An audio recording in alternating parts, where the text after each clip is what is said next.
Warahmatullahi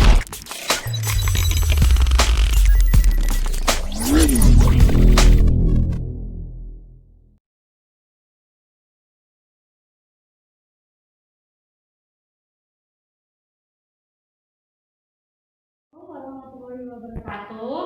Perkenalkan, nama saya Elsa Oktaria Pratiwi dari tim asisten laboratorium kesehatan ternak dan kesehatan masyarakat veteriner.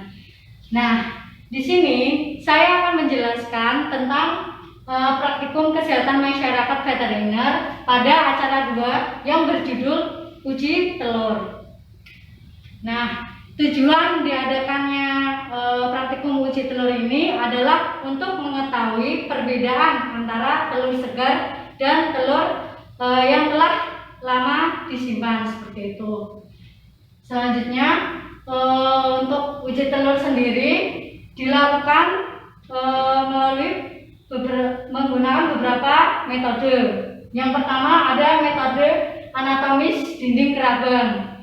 Yang kedua ada metode uji candling, yang ketiga ada uji apung, dan yang keempat ada uji pH telur, yang kelima ada uji kuning telur.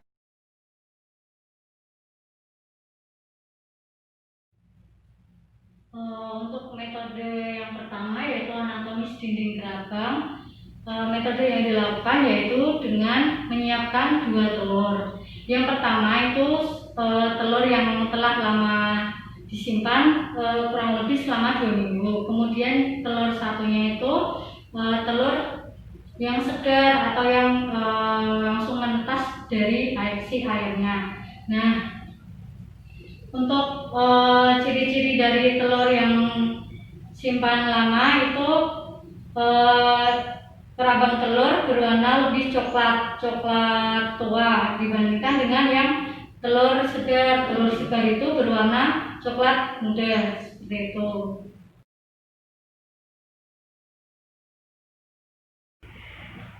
Kemudian untuk metode selanjutnya yaitu menggunakan uji candling. Nah, uji candling ini dilakukan dengan cara telur lama dan telur segar yang telah disiapkan itu diterawang menggunakan senter ataupun flash HP. Kemudian diamati apakah kuning telur yang terdapat di dalam 2 telur tersebut konsistensinya tetap atau berada di tengah ataupun berada di atas. Nah, itu merupakan indikator dari telur yang lama simpan ataupun telur segar.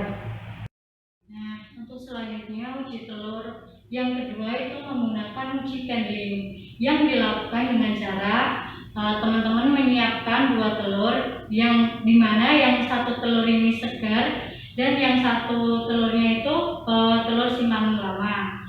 Kemudian 2 telur ini diterawang menggunakan pencahayaan. Nah, pencahayaannya ini boleh menggunakan senter atau flash atau lampu seperti itu.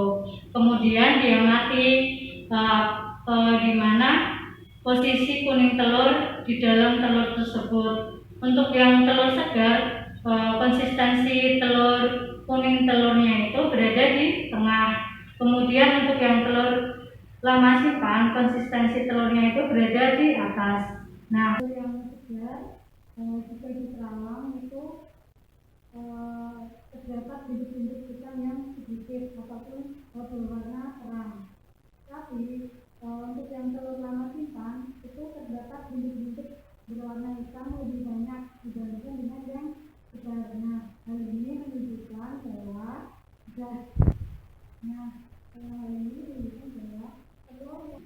untuk telur yang sudah lama simpan, konsistensi dari kuning telur tersebut sudah tidak tetap. Hal ini dikarenakan membran kitarin yang terdapat di dalamnya itu sudah tidak elastis lagi. Lanjut untuk yang uji ketiga yaitu menggunakan uji apung.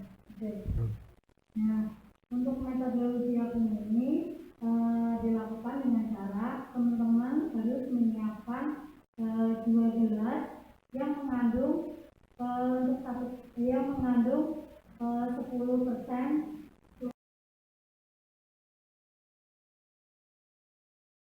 Selanjutnya uji telur yang menggunakan uji apung. Nah, metode yang digunakan yaitu teman-teman menyiapkan 2 gelas yang berisi 10% air garam. Kemudian telur yang lama simpan dan telur segar dimasukkan ke dalam gelas tersebut. Lalu diamati apakah telur tersebut dalam keadaan tenggelam, melayang, ataukah mengapung seperti itu. Nah, setelah diamati nanti akan terlihat untuk yang telur segar itu telurnya akan tenggelam. Kemudian untuk yang telur yang lama simpan itu akan mengapung. Nah, untuk telur yang telah lama simpan ini telur tersebut akan mengapung. Hal ini disebabkan karena terdapat penyusutan berat dari telur tersebut. Otomatis berat telur tersebut lebih ringan daripada berat jenis air, seperti itu.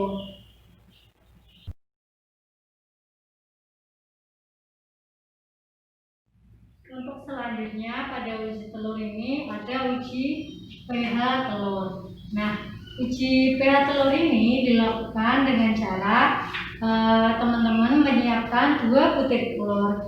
Yang pertama telur yang segar dan yang kedua ada telur yang telah lama simpan, seperti itu. Kemudian masing-masing telur ini dipecahkan dan dimasukkan ke dalam wadah ataupun mangkok.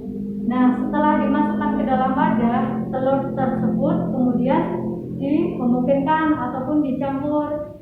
Setelah tercampur rata, telur tersebut dilakukan pengukuran menggunakan kertas pH meter. Nah, lalu diamati apakah kertas tersebut berada di asam ataupun netral ataupun basah, seperti itu. Nah, kemudian setelah dilakukan uji pH telur, didapat hasil bahwa telur yang segar itu berada di dalam pH yang netral atau 7. Kemudian untuk telur yang lama simpan berada di dalam pH yang basah ataupun lebih dari 7, seperti itu. Nah, telur yang telah lama simpan ini berada di dalam pH yang basah diakibatkan oleh karbon dioksida yang berada di dalam telur itu ikut hilang melalui pori-pori pada gerabang telur tersebut. Gitu.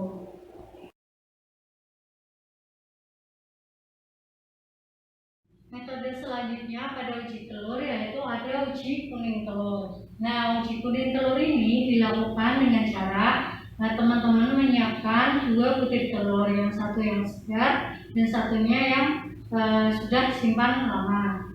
Kemudian 2 telur tersebut dipecahkan dan dimasukkan ke dalam wadah ataupun mangkok.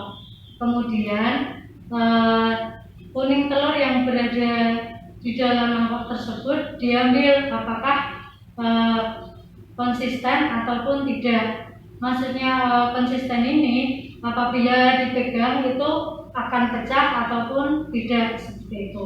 Setelah dilakukan konsistensi tersebut, didapat hasil bahwa yang uji telur segar ketika tangan kita mengambil kuning telur tersebut pasti akan tetap ataupun tidak pecah. Kemudian untuk yang telur yang telah lama simpan, kuning telurnya ketika kita ambil ataupun pegang itu akan pecah, seperti itu.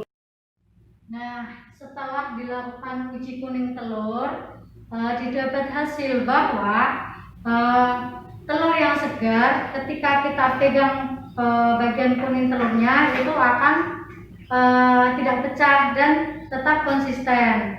Sedangkan untuk telur yang lama simpan, ketika kita pegang ataupun ambil kuning telurnya itu akan pecah ataupun tidak konsisten. Nah, hal ini disebabkan karena telur yang telah lama simpan akan kehilangan membran vitalinnya, kemudian menyebabkan membran vitalin tersebut mudah pecah, sehingga ketika kita pegang kuning telur tersebut itu akan mudah pecah, seperti itu.